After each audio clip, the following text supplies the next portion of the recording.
February 1st, 1966. 0847 hours. 30 miles inside Laos near the Mugia Pass. The heliocourier shudders as another burst of 12.7mm rounds stitches through the jungle canopy below. Eugene Deatrick banks hard left, feeling the airframe groan under the stress. The single-engine aircraft, barely more than a powered glider with oversized wings, wasn't built for combat. It was built for one thing: getting into places where no sane pilot would go and somehow getting back out. Through the plexiglass, Deatrick watches tracer fire arc up from 3 different positions. The North Vietnamese are getting smarter. They've learned to set up overlapping fields of fire around crash sites, turning every rescue attempt into a shooting gallery. The pilot they're after, an Air Force captain named Morrison, has been on the ground for 6 hours. 6 hours is an eternity in Indian country. "Nail 3-1, this is Raven 2-7. Deatrick's voice cuts through the radio static, calm despite the chaos. "I've got visual on the chute. 300 meters east of the marked coordinates, heavy ground fire from multiple positions." The forward air controller's response crackles back. "Copy, Raven 2-7. We've got Sky Raiders inbound. ETA 12 minutes. Recommend you break off and..." Deatrick switches off the radio. 12 minutes. Morrison doesn't have 12 minutes. Deatrick has seen what happens to downed American pilots when the NVA reaches them first. Sometimes they're paraded through villages, sometimes they disappear into the trail system heading north, swallowed by the prison network that the POWs call the Hanoi Hilton. Sometimes they don't make it that far. He pushes the yoke forward. The heliocourier drops like a stone. The jungle rushes up, a solid carpet of triple canopy forest broken only by a narrow ravine carved by a muddy stream. There's no landing zone. There's barely a clearing. But Deatrick has spent the last 8 months learning to land on dirt roads, rice paddy dikes, and mountain ridge lines barely wider than his wingspan. He's put this bird down on surfaces that the Air Force officially classifies as impossible terrain.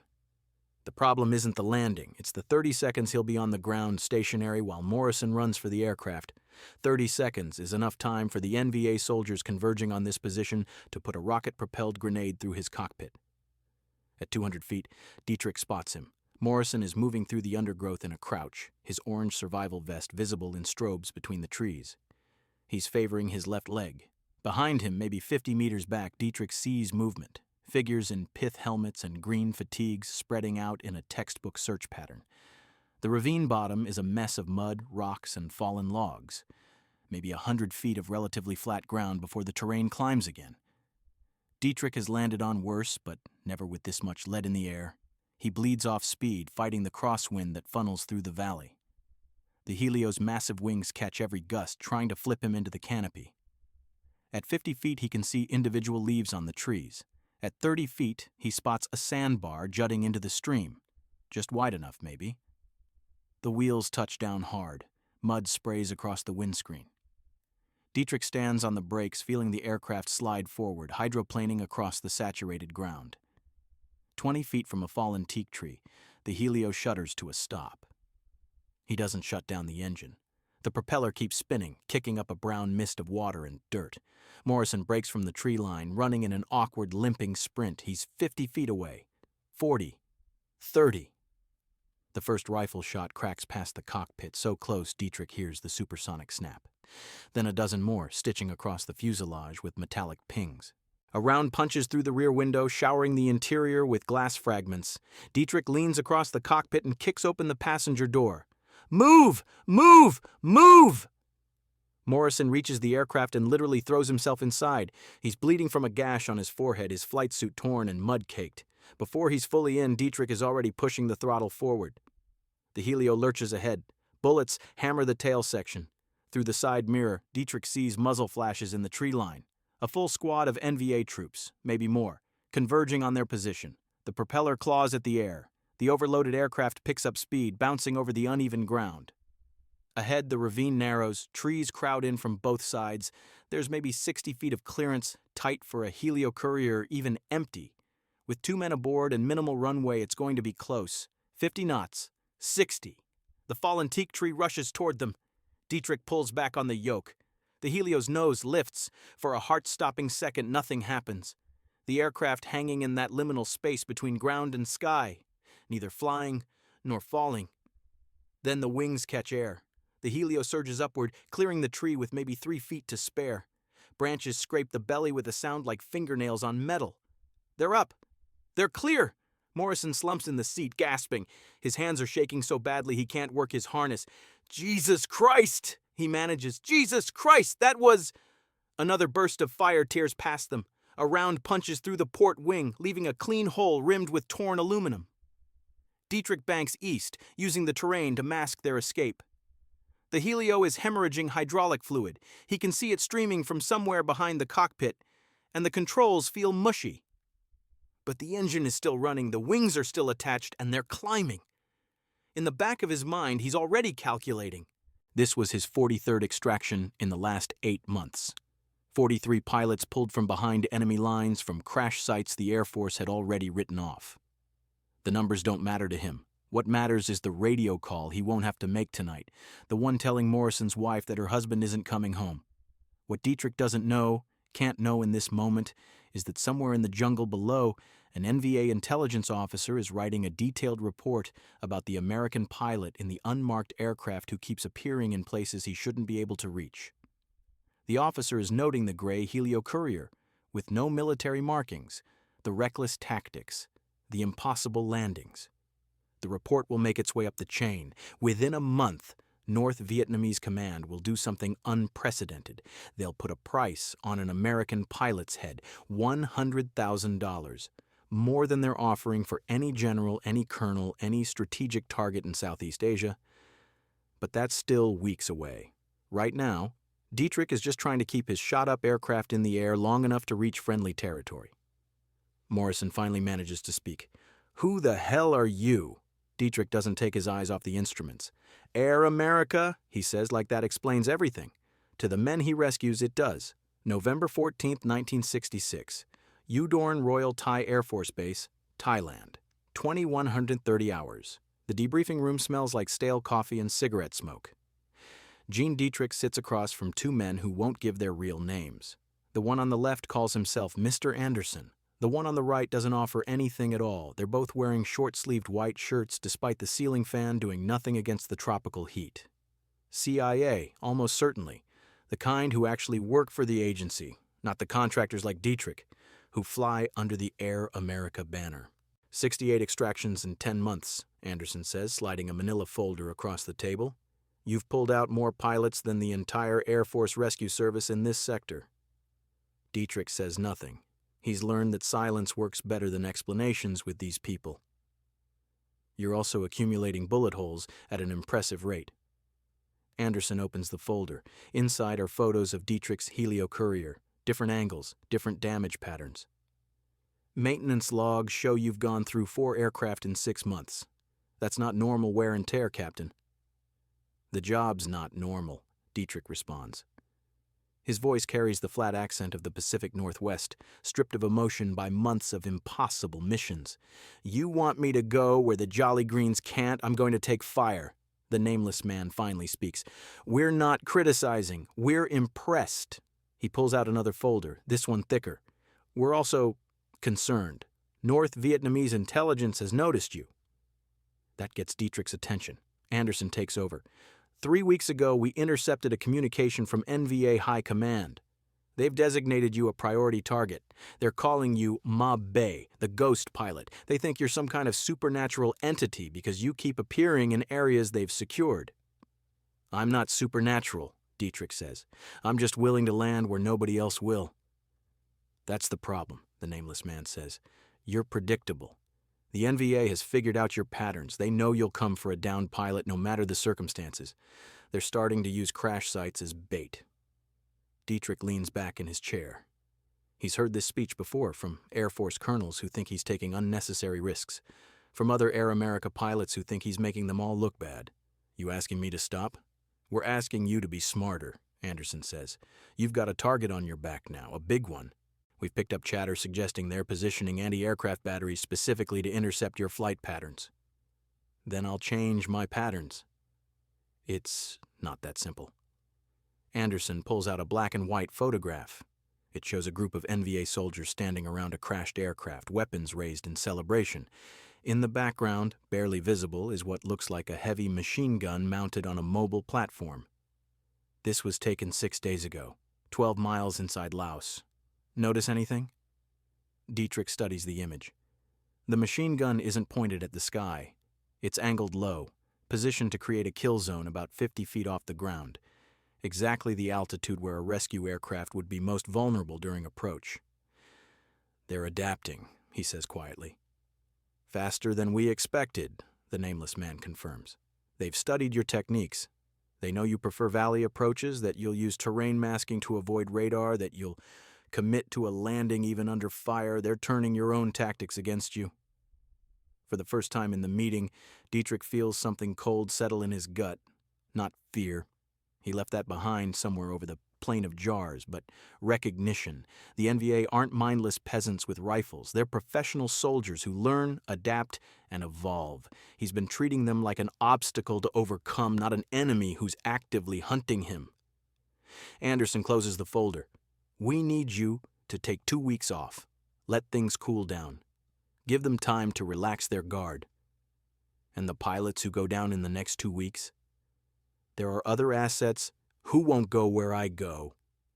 Deatrick cuts him off. You know it, I know it. Every man flying missions over Laos knows it. The Jolly Greens won't cross the border without fighter escort. The Army won't risk their Hueys in triple canopy jungle. I'm it. I'm the only option for pilots who go down in the deep zones. The room falls silent except for the rhythmic thump of the ceiling fan. Finally, the nameless man speaks. There's another issue. He produces a single sheet of paper covered in dense Vietnamese text. This is a translated intercepted directive from NVA General Staff. Effective immediately, there's a standing bounty on your capture or death. $100,000 American. Deatrick lets out a low whistle. That's more than they're paying for generals. Considerably more, Anderson agrees. You're the most valuable target in Indochina right now.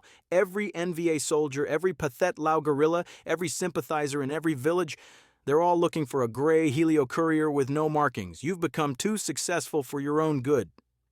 So, what do you want me to do? Anderson and the nameless man exchange a glance. Whatever they're about to propose, they've already agreed on it. We want you to disappear, Anderson says. Officially, Eugene Deatrick is rotating back to the States for medical evaluation. Air America will issue the paperwork tomorrow. As far as anyone knows, you're done flying combat missions. And unofficially? Unofficially, you keep doing exactly what you've been doing. The nameless man slides another document across the table. But you do it smarter. New call signs every mission, random flight patterns, no more solo operations. We'll assign you a wingman for high-risk extractions, and most importantly, you stop being predictable. Deatrick picks up the document. It's a new contract, with a salary that makes his current pay look like pocket change. The CIA isn't just asking him to be careful, they're investing in keeping him alive. There's one more thing, Anderson says. We've received intelligence about a POW camp in Sam Noya Province, Laos. Deep in the mountains, heavily guarded. We think there are American pilots there, maybe a dozen. The camp is too far north for a conventional rescue operation, but he doesn't finish the sentence. He doesn't need to. You want me to get them out, Deatrick says. We want you to consider it, not now. Eventually, when the timing's right and we have better intelligence. Anderson's expression is grave. These men have been prisoners for months, some over a year. The longer they stay, the less likely they'll ever come home. Deatrick thinks about Morrison, the pilot he pulled from the ravine. He thinks about the other 67 men he's extracted from jungles and mountains, from crash sites surrounded by enemy soldiers. He thinks about the ones he didn't reach in time, the radio calls that went silent, the emergency beacons that stopped transmitting. I'll do it, he says, but I need to know everything you have on that camp, guard rotations, defenses, terrain, everything. Anderson nods slowly. We'll compile a briefing package, but Deatrick understands something. This isn't a priority mission. Right now, your priority is staying alive long enough to keep pulling pilots out of the jungle. The POW camp is a long-term objective. How long-term? Months, maybe longer. We need perfect conditions, perfect intelligence, and a strategy that doesn't get you killed in the process. Deatrick stands, tucking the new contract under his arm. Then I better get back to work. As he reaches the door, the nameless man calls out, "One more thing. Dieter Dengler. You heard that name?" Deatrick pauses. Navy pilot, shot down over Laos earlier this year, listed as missing in action. He's alive, we think. There have been fragmentary reports of a prisoner matching his description being moved through the trail network.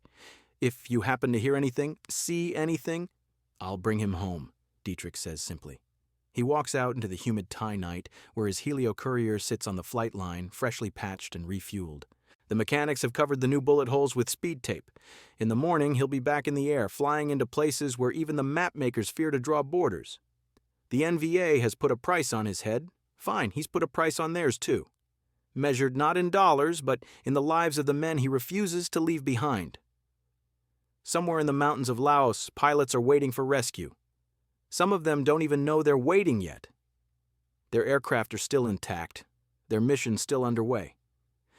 But Deatrick knows the statistics. Every day, 2 or 3 more American planes are shot down over Indochina. Every day, more pilots hit the silk and pray someone will come for them. He climbs into the cockpit and runs through his pre-flight checklist, even though he won't fly until dawn. The muscle memory is soothing. Fuel mixture, magnetos, trim tabs, simple mechanical processes in a war that's anything but simple.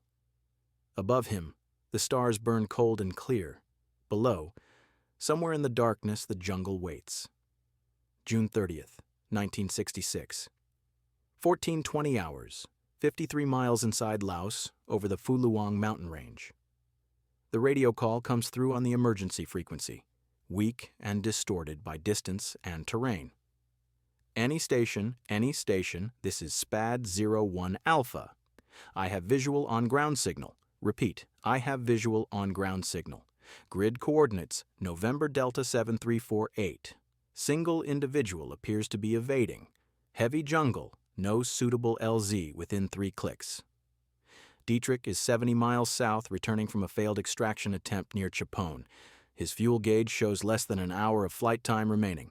The smart play is to ignore the call, return to base, and let someone else handle it. The coordinates put the signal deep in contested territory, the kind of place where the NVA operates in company-strength units. He banks north. The helio courier climbs through scattered clouds, and Deatrick switches frequencies to reach the forward air controller. SPAD 01 Alpha, this is Raven 27. I'm 20 minutes from your position. Can you give me a description of the individual? Raven 27. He's Caucasian, military age, moving fast through heavy cover. He's using a signal mirror. That's how we spotted him. But Raven, you need to know there's pursuit. We've got multiple heat signatures converging on his position from the west and south. How multiple? Estimate 20 to 30 individuals. Could be a full platoon. Deatrick does the math in his head. A man on foot in triple canopy jungle being hunted by 30 soldiers who know the terrain. Without help, he has maybe an hour before they run him down. With help, the kind Deatrick can provide, he might have a chance. SPAD, can you put smoke on the pursuit elements? Negative, Raven. We're Winchester on ordnance. Already expended everything on a target package to the east. I can mark the evader's position, but that's all I can give you. Do it. And SPAD, stay on station as long as your fuel allows. I'm going to need eyes. Deatrick pushes the helio to maximum cruise speed. The single engine howls, burning fuel at a rate that makes this a one-way trip unless he can get in and out fast. The terrain below transitions from the relatively open Zekong Valley to the nightmare landscape of the Phu Luang Range. Mountains covered in jungle so thick that even from 1,000 feet, it looks like solid green carpet. Finding a landing zone in this terrain won't be difficult. It will be impossible. At 15 minutes out, SPAD comes back on the radio. Raven 27 update. The evader has reached a river. Looks like a tributary of the Nam Ma. He's in the water, moving downstream. Pursuit elements have split into 2 groups, probably trying to cut him off at a ford about 2 clicks south of his current position. A river. That changes everything. SPAD, I need you to mark that ford, and I need to know if there's any open water, any place wide enough for me to set down. Silence for a moment while the FAC checks his maps. There's a section about half a click upstream from the evader's current position where the river widens, maybe 40 meters bank to bank, but Raven, the water's moving fast, monsoon season runoff, I wouldn't try to land on it. "I'm not going to land on it," Deatrick says. "I'm going to land next to it." He's done it before, on sandbars and gravel beaches barely wide enough for his landing gear. The Helio can touch down in less than 200 feet if he comes in hot and doesn't care about the airframe. Right now, he doesn't care about anything except getting one more pilot out of the jungle. At 10 minutes out, he can see the river, a brown snake cutting through the green hell. Spad marks the ford with a smoke rocket, white phosphorus that burns even in the humid air. Deatrick spots the evader a moment later, a tiny figure in the water, using the current to speed his escape. Then he sees the pursuit. They're not bothering with stealth anymore. 2 columns of NVA soldiers are moving through the jungle at a near run, closing in on the ford like the jaws of a trap. They know their target is in the river. They know he has to come out eventually. They're just waiting for him to make the mistake of leaving the water. Deatrick drops to 500 feet, then 300. At this altitude, he's vulnerable to small arms fire, but he needs to see the terrain clearly. The river widens where Spad indicated. Not much, but enough. There's a gravel bar on the east bank, partially submerged but solid enough to support the Helio's weight. Maybe. "Spad, I'm going in. If this goes bad, make sure you tell them exactly where I went down." "Raven, I've got a better idea.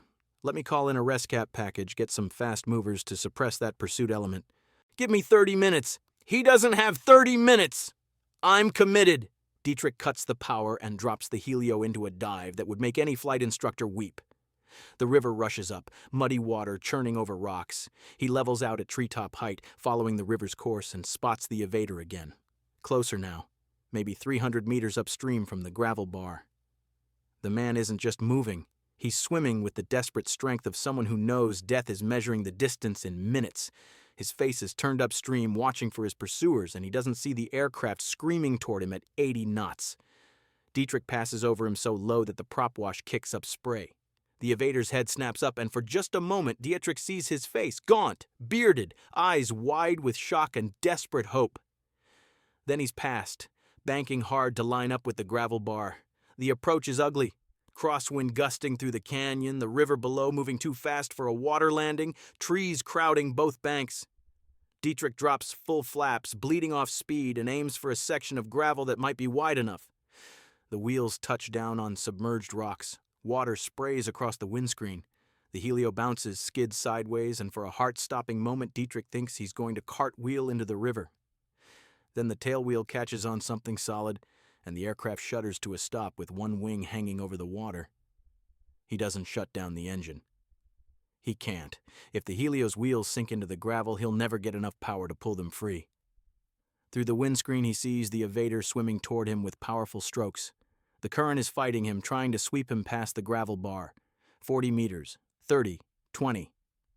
Then the first shots ring out. The NVA has reached the river. Deatrick can't see them through the jungle, but he can hear them. Rifle fire crackling from multiple positions, rounds snapping through the air and kicking up geysers where they hit the water. The evader goes under. For a terrible second, Deatrick thinks he's been hit. Then the man surfaces 10 meters from the gravel bar, still swimming, blood streaming from his forehead where a rock or a bullet grazed him. Deatrick throws open the passenger door and leans out. "Come on, move!" The evader's feet find purchase on the gravel. He stands waist-deep in the current and staggers toward the aircraft. His flight suit is in tatters, his face hollow with exhaustion and starvation, but his eyes are clear, focused, and absolutely determined. More gunfire. A round punches through the Helio's tail section, another cracks past Deatrick's head and spiders the windscreen. The evader reaches the aircraft and grabs the doorframe with hands that are all bone and sinew. Deatrick seizes his flight suit and hauls him bodily into the cabin. The man collapses across the seat, gasping, and Deatrick doesn't wait for him to get settled. Full throttle. The engine screams, the propeller claws at the humid air. The Helio doesn't move. The wheels have settled into the gravel, held fast by water and mud. Deatrick rocks the aircraft, bouncing it on its landing gear, trying to break the suction. Behind them, he can see NVA soldiers breaking from the tree line, splashing into the river, raising their weapons. "Come on," he mutters. "Come on, you beautiful beast." The Helio lurches forward. Slowly at first, wheels grinding through the gravel, then faster as momentum builds. Water and rocks spray from the tires. The aircraft accelerates down the gravel bar with soldiers running parallel on the bank, firing as they run. 30 knots, 40. The far end of the gravel bar is coming up fast, a tangle of driftwood and rocks that will tear the landing gear off if they hit it. Deatrick pulls back on the yoke. For the second time today, the helio hangs in that impossible moment between earth and sky. The man in the passenger seat is praying in German-accented English, a steady stream of half-coherent words. Then the wings bite air. The helio rises, clearing the driftwood with inches to spare. A final burst of gunfire stitches across the fuselage, punching holes in the thin aluminum skin, but they're climbing now, using the river canyon to mask their escape. At 500 feet, Deatrick banks east toward friendly territory. The man in the passenger seat has stopped praying. He's sitting upright now, staring out the window at the jungle falling away beneath them, tears streaming down his gaunt face. "Who?" His voice is barely a whisper. "Who are you?" "Air America," Deatrick says. "What's your name, son?" "Dengler. Lieutenant Dieter Dengler, U.S. Navy." He wipes his face with a trembling hand. "I've been trying to escape for, I don't even know how long. Months. They had me in a prison camp. I got away 3 days ago. I thought I was going to die out there." Deatrick glances at the fuel gauge. They have maybe 20 minutes before they'll be gliding.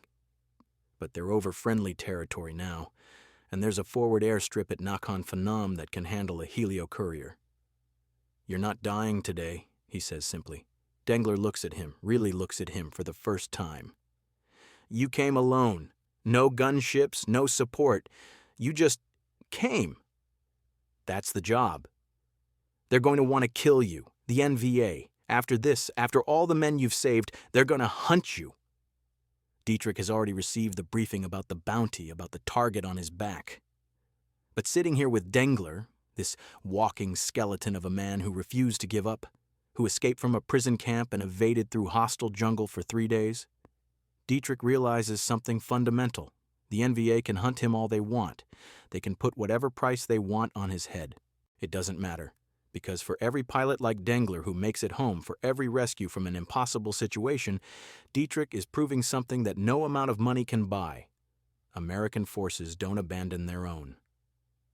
"Let them hunt," he says quietly. "I'll still be here." March 15th, 1973, Udorn Royal Thai Air Force Base, Thailand.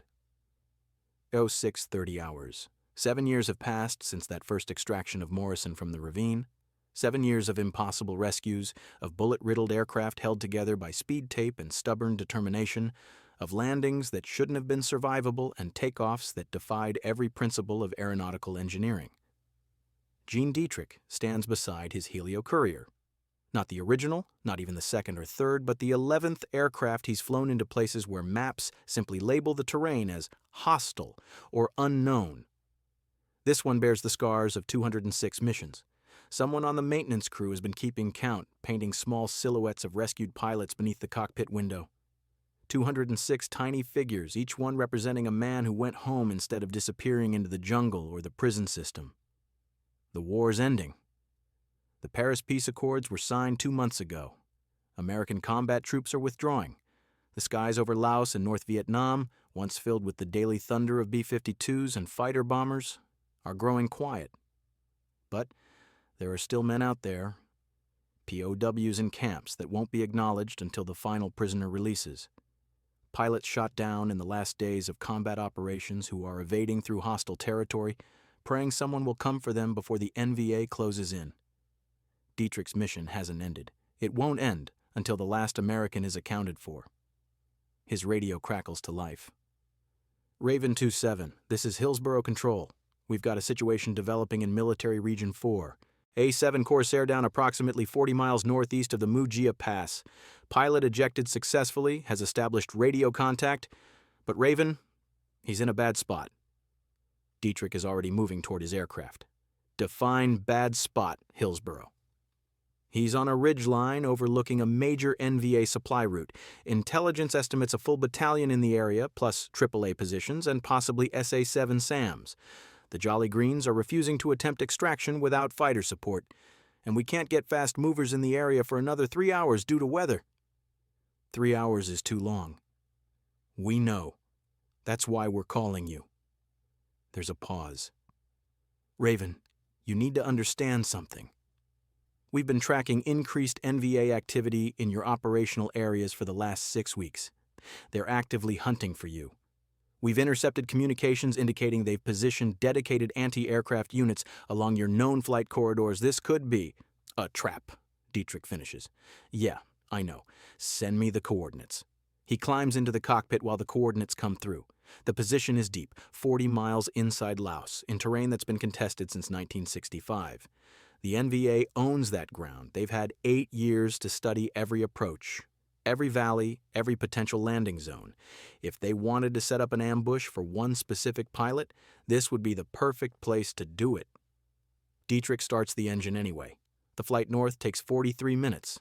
He flies low, using the terrain the way he's learned over hundreds of missions, hugging valleys, exploiting blind spots in the radar coverage, constantly varying his altitude and heading. The Helio Courier responds to his touch like a living thing, banking and climbing and diving with a grace that belies its utilitarian design. At 20 miles out, he makes radio contact with the downed pilot. Corsair 1-3, this is Raven 2-7. I'm inbound to your position. Can you give me a visual description of your immediate area? The pilot's voice is young, frightened but controlled. Raven 2-7, I'm on a ridgeline, heavy forest, visibility maybe 50 meters. I can hear vehicles on the road below, lots of them. And I'm pretty sure there are search parties moving through the trees. I've been trying to stay quiet, but they're getting closer. Understood. Stay hidden for now. I'm going to do a reconnaissance pass, see what we're dealing with. What they're dealing with, Deatrick discovers as he approaches the ridgeline, is exactly what Hillsborough warned him about. The NVA hasn't just positioned a few soldiers in the area. They've created a killing field. 3 heavy machine gun positions on the ridgeline itself positioned to create overlapping fields of fire. More troops visible on the road below. He counts at least 4 trucks and what looks like a mobile anti-aircraft gun. And in a small clearing, maybe half a click from the pilot's position, something that makes Deatrick's blood run cold. A ZPU-4 quad-barreled anti-aircraft system, its guns elevated to precisely the altitude a rescue aircraft would use for approach. They knew he was coming. They've been waiting. Deatrick circles the area once, then twice, studying the terrain with the eyes of a pilot who's made a career out of finding ways into impossible places. There's no good approach. Every valley, every ridgeline, every potential landing zone is covered by interlocking fire. If he commits to a rescue attempt, he'll be flying into a pre-planned ambush with no support and no escape route. The smart play is to call it off. Wait for the weather to clear, get fighter support, let the Jolly Greens handle it with proper suppression. The pilot has a radio, water, and a survival knife. He can evade for a few more hours, except he can't. Deatrick can see the NVA search parties converging on the ridgeline, moving in a coordinated pattern that speaks of professional military training and excellent communication. They're not just searching randomly. They're closing a net, systematically eliminating hiding places. In an hour, maybe less, they'll find the pilot. Corsair 1-3, Deatrick says into the radio. I need you to listen carefully. I'm going to attempt an extraction, but the approach is going to be hot, very hot. When I tell you to move, you run straight toward the sound of my engine. Don't stop, don't look back, just run. Understand? Understood, Raven. But I have to tell you, I can see one of those gun positions from where I'm hiding. They're waiting for something. They're waiting for you. Yeah, Deatrick says quietly. I know. He climbs to 2,000 feet and circles wide, trying to look like he's giving up, leaving the area. Below, he can see soldiers moving on the ridgeline, repositioning. They're confused by his behavior, not sure if he's actually departing or planning something. Good. Confusion is the only advantage he has. At 3,000 feet, well out of small arms range, Deatrick does something he's never done before in 7 years of combat flying. He cuts the engine. The Helio Courier is designed for short takeoffs and landings with massive wings that generate lift at impossibly low speeds. Those same wings make it an excellent glider. In absolute silence, with just the whisper of wind over the airframe, Deatrick turns back toward the ridgeline. No engine sound means no warning. The NVA gunners are listening for the distinctive buzz of his approach, waiting to open fire the moment they hear it, but they're not looking up. Not yet. He glides in from the west, using the afternoon sun behind him to mask his approach. The Helio drops through the sky in a shallow descent, trading altitude for speed and distance. 2,000 feet becomes 1,500, then 1,000. The ridgeline grows larger, and Deatrick can see individual soldiers now, can see the gun crews standing beside their weapons, scanning the valleys and approaches, but not the sky directly above them. At 500 feet, he spots the pilot, a figure in an olive-green flight suit, huddled behind a fallen log maybe 300 meters from the nearest gun position. There's a small clearing 20 meters from his location, barely large enough for the Helio if Deatrick can thread the needle between the trees. At 300 feet, one of the NVA soldiers looks up. Deatrick sees the man's face change from boredom to shock to terror as he realizes a silent aircraft is diving straight toward their position. The soldier starts shouting, pointing. Other soldiers look up. The gun crews scramble toward their weapons. At 200 feet, Deatrick restarts the engine. The Helio roars to life, propeller windmilling into full power, and suddenly the entire ridgeline erupts with gunfire. But Deatrick is already past the main gun positions, dropping into the clearing with a velocity that would horrify any flight instructor. The landing is less controlled crash than successful arrival, wheels slamming into earth, the airframe shuddering, tree branches scraping both wingtips. "Now!" Deatrick screams into the radio. "Move now!" The pilot breaks from cover and sprints toward the aircraft. He's 50 feet away when the NVA gunners reorient their weapons, realizing the aircraft has actually landed. Tracer rounds begin stitching through the clearing, kicking up dirt and shredding vegetation. 30 feet, 20. A round punches through the Helio's engine cowling. Deatrick feels the engine cough, stumble, then catch again. Oil pressure is dropping. They have maybe 30 seconds before the engine seizes completely. The pilot reaches the aircraft and throws himself into the passenger seat. Deatrick doesn't wait for him to close the door. He's already pushing the throttle forward, racing across the small clearing toward a gap in the trees that looks barely wide enough. The Helio accelerates with agonizing slowness, the damaged engine screaming in protest. Behind them, the NVA gunners have found their range. Bullets hammer the fuselage, shattering the rear window, punching holes in the wings. A round takes out the altimeter. Another destroys the fuel gauge. They reach the tree line doing 40 knots, not nearly enough for flight, but enough for desperate hope. Deatrick pulls back on the yoke and prays. The Helio staggers into the air, clipping branches, metal shrieking against wood. For 5 seconds that feel like eternity. They're airborne, but not flying. Simply moving forward through the canopy, momentum and luck keeping them from dropping back to earth. Then they break clear of the trees, and the Helio's massive wings catch real air. They climb, engine hemorrhaging oil and making sounds no engine should make, but climbing nonetheless. The quad-barreled ZPU-4 opens fire. At this range, with a clear line of sight, the 14.5mm rounds should tear the Helio apart. But Deatrick is already diving again, using the terrain to break the gunner's tracking solution, and the burst of fire passes behind them, close enough that he feels the pressure wave, but not close enough to kill. They limp east, trailing smoke from the engine, hydraulic fluid streaming from the wings. The pilot in the passenger seat is staring at the instrument panel, at the cluster of warning lights that have turned the cockpit into a Christmas display of impending catastrophe. "Are we going to make it?" he asks. Deatrick glances at the oil pressure gauge. What's left of it? They've lost most of their oil, the engine temperature is climbing into the red zone, and they're still 30 miles from friendly territory. "Probably not," he says honestly, "but we're going to try." They make it 22 miles before the engine finally quits. Deatrick finds a relatively flat section of rice paddy and puts the Helio down in a controlled crash that destroys the landing gear but leaves both men alive. A Marine Corps helicopter picks them up 40 minutes later. Back at Udorn, the maintenance chief takes one look at the bullet-riddled wreckage and shakes his head. "That's it, Captain. That's the last Helio.